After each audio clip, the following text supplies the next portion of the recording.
harried crowds of thousands raided UN warehouses and took everything they could: wheat flour, hygiene kits, basic necessities. They carted the goods away on bicycles, motorbikes, and on their backs. The UN warned that these acts of desperation show that civil order is starting to break down in the Gaza Strip. This is an indication that people in Gaza have reached a breaking point. The levels of desperation, their frustration, their fear, their concern, they have been living under tight siege for more than 3 weeks. Bombardments continue. They have lost so much. They are grieving themselves. They have become displaced. The United Nations Palestinian Refugee Agency said its ability to help people has been completely stretched by airstrikes that have killed more than 50 staff members. The lack of basic supplies is evident throughout the Gaza Strip.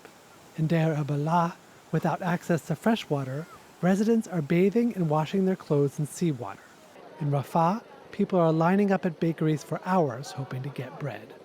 Since the war began, only 84 aid trucks have entered Gaza. Before, there were about 500 aid trucks every day. The International Criminal Court warned Sunday that the restriction of humanitarian aid could constitute a crime. There should not be any impediment to humanitarian relief supplies going to children, to women and men, civilians. They are innocent. They have rights under international humanitarian law. These rights are part of customary international law.